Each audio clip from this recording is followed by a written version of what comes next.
سلام. بنا به اعلام سرلشکر باقری رئیس ستاد کل نیروهای مسلح در حمله وعده صادق 2 پایگاه‌های نواتیم محل استقرار جنگنده‌های F-35، پایگاه هوایی هاتزریم محل استقرار جنگنده‌های F-15 که مبدأ حمله برای ترور سید حسن نصرالله بوده و رادارهای راهبردی هدف قرار گرفتند، علاوه بر محل تجمع نیروهای اسرائیلی در غزه.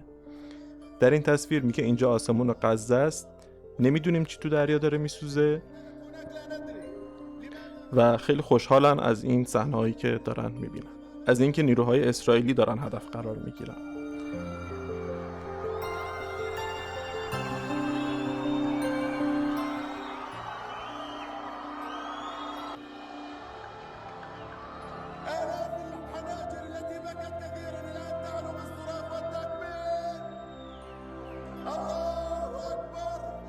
اعلام شده که مرکز موساد مورد حمله قرار گرفته، اما به نظر میرسه که فقط یک موشک، اون هم در نزدیکی ساختمان مرکزی موساد در تل‌آویو خورده.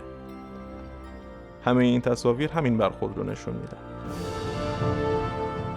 البته اینکه این موشک واقعا خطا رفته یا برای هشدار اونجا خورده رو هیچ وقت نخواهیم فهمید.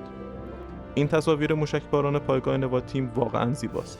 چندین موشک پدافندی شلیک میشن که حتما یه بخششون موفق بودن، ولی تعداد موشک‌ها و سرعتشون اونقدر زیاده که تعداد زیادی از موشک‌ها به هدف میرسن.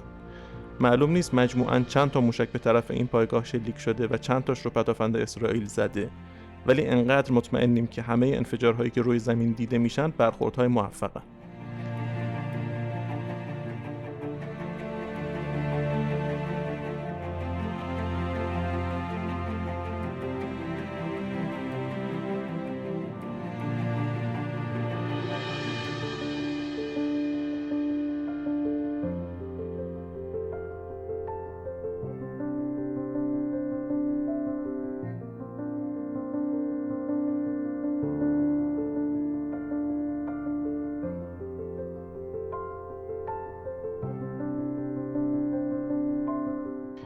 یک گروه که به تصاویر ماهواره‌ای دسترسی داشتن بدون اینکه خود تصاویر رو منتشر کنن 32 نقطه برخورد رو روی نقشه مشخص کردن. تصاویر جزئی تر هم از پایگاه نواتیم داریم که چند تا نقطه برخورد رو نشون میدن. این تصاویر برخوردها به محل نگهداری F-35 ها رو نشون میده. تو این تصویر موشک به یکی از آشیانه ها برخورد کرده و اگر چیزی توش بوده رو نابود کرده.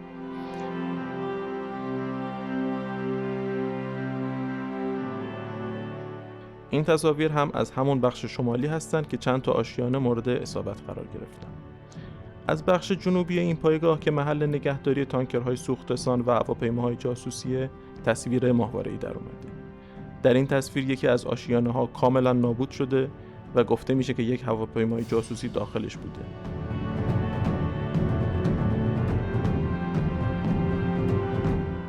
دو موشک هم اطراف خورده که به نظر میرسه خطا رفته باشه. اما در پایگاه اوفتا دقت خیلی بالاتر بود.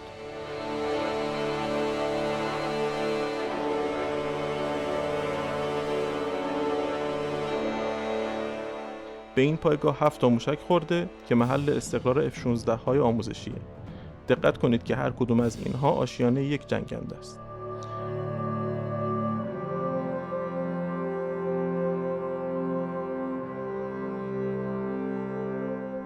در این تصویر 3 تا اصابت دیده میشه که یکیش کنار باند بالگرده، دوتاش هم به پارکینگ ماشین‌های پایگاه خورده. ما از موشک‌های ایران تو آزمایش‌ها همچین صحنه‌هایی رو دیده بودیم، برای همین انتظار نقطه زنی داشتیم ازشون. ولی در مجموع از نتیجه این عملیات باید گفت که با زیاد شدن فاصله دقت موشک‌ها کم میشه.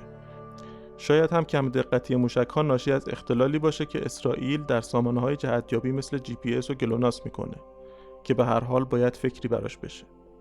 آمریکایی‌ها از طریق ماهواره‌هاشون آماده شدن موشک‌های ایران رو به اسرائیلی‌ها اطلاع داده بودن و اسرائیلی‌ها هم بیکار ننشستن و حتما تا جای ممکن جنگنده‌ها و هواگردهای نظامیشون رو بلند کرده بودن که روی زمین نباشن.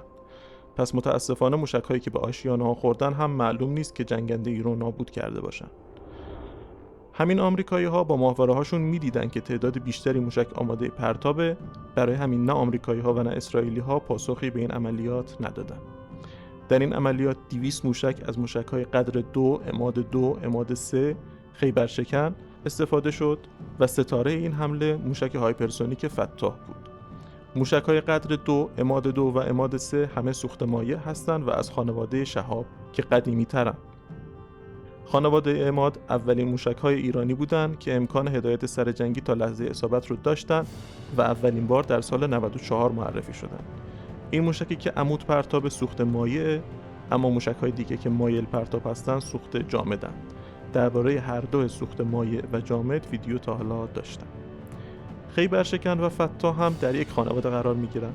در این عملیات از موشک خیبرشکن 2 با برد 1800 کیلومتر و فتاح 1 استفاده شده. این دو موشک مرحله اولشون مشترکه که در این تصویر می‌بینیم مردم بلندش می‌کنن و دورش شادی می‌کنن. اما مرحله دومش فرق داره.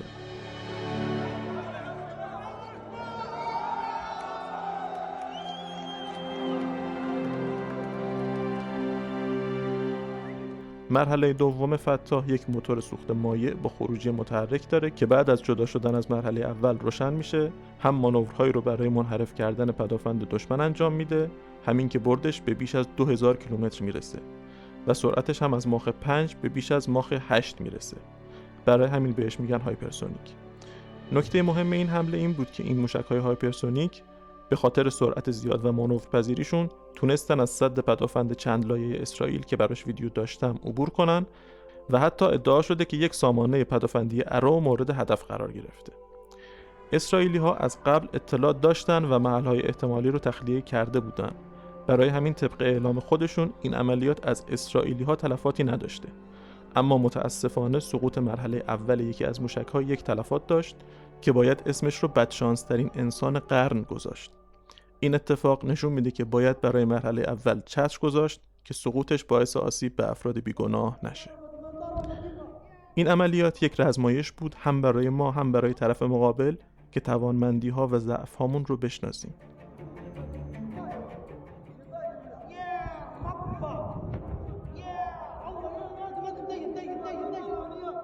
در حالی که اسرائیل تهدید کرده بود که پاسخ عملیات ایران رو میده و داشت بیروت رو بمبارون میکرد، وزیر خارجه ایران با هواپیما به بیروت سفر کرد که حرکت واقعا شجاعانه‌ای بود و چه دلبری هم میکنه.